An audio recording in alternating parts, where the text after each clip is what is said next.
बिस्मिल्लाहिर्रहमानिर्रहीम अस्सलामु अलैकुम रहमतुल्लाह। आने वाले चीफ जस्टिस मंसूर अली शाह की जानिब से दो टोक अंदाज में कहा गया है कि हर सूरत में जो फैसला आया था सुप्रीम कोर्ट का मखसूस नशिस्तों के मामले पर इमरान खान को वापस सीटें देने का पीटीआई को, जस्टिस मंसूर अली शाह क्योंकि उस केस के ऑथर हैं, उन्होंने लिखा है ये फ़ैसला और उन्होंने सुनाया भी।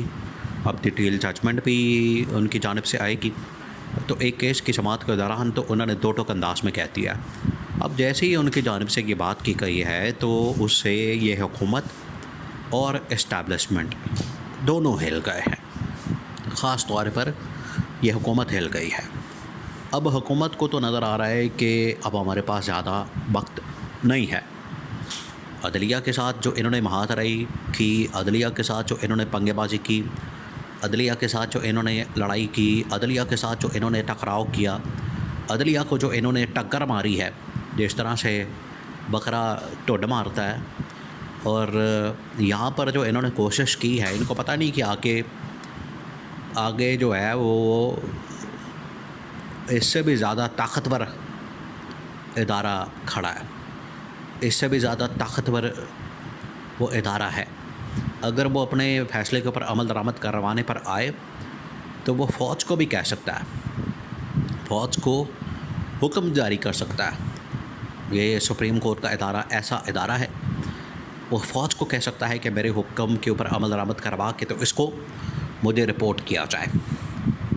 तो अब जब ये हुकूमत आपको ख़तरे में नज़र आ रही है, हुकूमत आपको इस वक्त डामाडोल नज़र आ रही है, यहाँ पर इमरान खान ने 2 महीने की इसकी प्रोडक्शन दे दी है और 2 महीने तो अब ये पत्थर पे लकीर हो गया, पत्थर पे ये लकीर हो गया है, अब नहीं इसको कोई टाल सकता।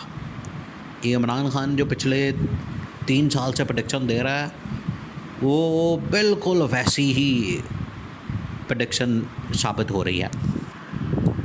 जो इमरान खान कहता है वो बिल्कुल उसके मुताबिक निकलता है नतीजा। तो अब इमरान खान ने अब इनकी प्रोडक्शन कर दी है, अब इनकी खैर नहीं। वो बकरे की माँ कब तक खैर बनाएगी? तो ये जो अब बकरे की माँ है, ये बल्कि बकरे का चाचा है, बकरे का छोटा भाई है। बकरा वो है नवाज़ शरीफ, क्योंकि नवाज़ शरीफ पीछे बैठ के सारी साजिशें कर रहा है, कंट्रोल करना चाहता है इस्टेब्लिशमेंट को भी, अदलिया को भी। और वो जो बकरा है ये आगे उसके छोटा भाई है और एक वज़ीर आला पंजाब भी उसकी साथ में बेटी है। तो ये सारे मिलके जो है वो एक पूरी साजिश करना चाह रहे हैं कि हुकूमत के अंदर, क्योंकि अब इनसे गवर्नमेंट चल नहीं रही। देखिए, आप इस बात को समझें कि अब इनसे गवर्नमेंट नहीं चल रही। ये अब हमें टमक टोइयाँ मार रहे हैं। ये अब चाहते हैं किसी तरह से हमें निकाल दिया जाए, हमें घर भेजा जाए, ताकि हमें कोई हमारा कोई वो हो जाए, इनको सेफ़ पैसेज मिल जाए, सेफ़ एग्ज़िट मिल जाए, इनका जो एक किस्म का फेस सेविंग होती है वो हो जाए कि हमें तो निकाल दिया गया, हम तो काम कर रहे थे, हम तो ये काम कर रहे थे, हम तो वो काम कर रहे थे, हम बड़े काम कर रहे थे। बड़े काम कर रहे हैं, जैसे ये बड़े काम, बड़े बड़े जो काम कर रहे हैं वो सिर्फ वारदातें डाल रहे हैं। बड़े बड़े काम कर नहीं, ये बड़े बड़े काम डाल रहे हैं, क्योंकि ये काम डाल नहीं आते हैं। इनको पता होता है कि दिहाड़ियाँ लगाएं, फुटमारा करें, हलवा मांडा करें, लुटो तो फोटो। इनका तो यही पहले दिन से, जब से ये सियासत के अंदर आए हैं, इनका यही वतीरा रहा है, यही वतीरा। इस वजह से इनसे आप तवक्को नहीं कर सकते कि पाकिस्तान के अंदर ही कुछ बेहतरी ला सकते। अब जब से ये फ़ैसला, उसके ऊपर अमल दरामद, और अब जस्टिस मंसूर अली शाह 8 जजेस हैं। देखें, कोई 2 होते, 3 होते तो चलो कोई बात नहीं, आप टाल दें उस फ़ैसले को, आप उसके ऊपर अमल दरामद ना करें। ये 8 जजेस, 8 के मुकाबले में 5 के मुकाबले में 8 जजेस ने फ़ैसला दिया और ये फुल कोर्ट बैठा हुआ था। तो इस फ़ैसले के मुतालिक अगर कोई ये सोचता है कि इसके ऊपर अमल दरामद हम नहीं करेंगे, तो वो फिर बराह रास्त इस वक्त इस्टेब्लिशमेंट के साथ टक्कर ले रहा है। और ये जो टक्कर है ये बड़ी महंगी पड़नी है।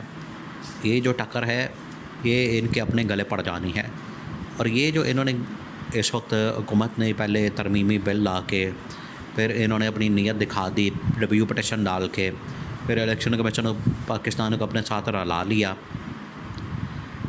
ये जो इन्होंने हरकत की है, जिस तरह से कुत्ती चोरों के साथ रल जाती है, बिल्कुल उसी तरीके से इन्होंने ऐसा किया। इलेक्शन कमीशन को अपने साथ मिला लिया, उससे कहा है पटिशन डाल दो, उसने रिव्यू पटिशन डाल दी है। जस्टिस मंसूर अली शाह ने कहा है कि पहले फ़ैसले के ऊपर अमल दरामद होगा, फ़ैसले पर अमल तो होगा, ये तो होगा, ये नहीं अब टल सकता फ़ैसला। तो ये जस्टिस मंसूर अली शाह ने इनके लिए ख़तरे की घंटी बजा दी है। इस वजह से इस्टेब्लिशमेंट को बड़ी फ़िक्र लग गई है, इस्टेब्लिशमेंट को इस बारे में बड़ी परेशानी लग गई है। इस्टेब्लिशमेंट के भी कान खड़े हो गए। इस्टेब्लिशमेंट को अंदाज़ा हो गया कि ये अब अगर फ़ैसले के ऊपर अमल दरामद होता है तो हुकूमत तो बिल्कुल फटे पे आ जाएगी और बिल्कुल ख़त्म हो जाएगी। तो हुकूमत के पास तो अब ज़्यादा वक्त नहीं है, हुकूमत के पास अब ज़्यादा टाइम नहीं है इस वक्त। इस वजह से इस्टेब्लिशमेंट जो है वो अब आहिस्ता आहिस्ता चीज़ों को कंट्रोल कर रही है, तमाम इदारों के ऊपर, अब एम्बेसडर तक। अब तो चीफ़ जस्टिस कादी फाइज़ ईसा ने ख़ुद इस बात को तस्लीम किया एक केस की समाअत के दौरान। उसने कहा कि मुल्क तो सारा जर्नैल चला रहे हैं, ब्यूरोक्रेट्स से चला रहे हैं या जर्नैल चला रहे हैं, इसके अलावा तो मुल्क नहीं चला रहे। ये तो अपने आप को बड़े कहते हैं चैम्पियन, वोट को इज़्ज़त दो और जमहूरियत के चैम्पियन कहते हैं। ये बड़े तीसमार खान बनते हैं। मुल्क चला के दिखाएं, हुकूमत चला के दिखाएं, इकॉनमी बेहतर करके दिखाएं, अमन अमान की सूरत हाल बेहतर करके दिखाएं, मुल्क से दहशतगर्दी ख़त्म करके दिखाएं, महंगाई ख़त्म करके दिखाएं, बेरोज़गारी ख़त्म करके दिखाएं, इन्वेस्टमेंट ला कर दिखाएं। और भाई कोई काम तो करके दिखाएं। वो जीता जताया जो अरशद नदीम ने अपनी मेहनत से सब कुछ किया है, उसने अगर सोने का मेडल जीता है वो तो उसकी अपनी मेहनत है। आप लोगों ने तो उसके लिए कुछ किया ही नहीं। बस वो हमारा पाकिस्तानी, हमारा अरशद नदीम, हमारा वो साटा मुंडा, ये इसके ऊपर इन लोगों ने, ठीक है, उसको पैसा मिल रहा है बेतहाशा करोड़ों में, बिल्कुल दें उसको, पैसा भी दें उसको, घर बार भी दें उसको, फैसिलिटीज़ भी दें उसको, ट्रेनिंग भी दें। अगली नस्ल के लिए भी आप ट्रेनिंग का बंदोबस्त करें, कोई तमाशा ना लगाएं, पैसा दे के तो कहानी ख़त्म। तो ये इस्टेब्लिशमेंट को नज़र आ गया कि इन्होंने करना कुछ नहीं, और ऐसे ही जो जुम्मा चांद लेकर बैठे हुए हैं काबीना के अंदर, इतनी बड़ी काबीना बना ली है, काम करने को है कोई नहीं। या तो हो ना, काम अंदर बड़ा हो रहा है, मुल्क के अंदर बड़ी तरक्की हो रही है, काम करने को है कोई नहीं। तो इस वजह से ये तमाम जनरल आसिफ गफूर, DGI, उन्होंने तो इस हुकूमत के ख़ात्मे के बाद की सूरत हाल के ऊपर गौर व फ़िक्र शुरू कर दिया है।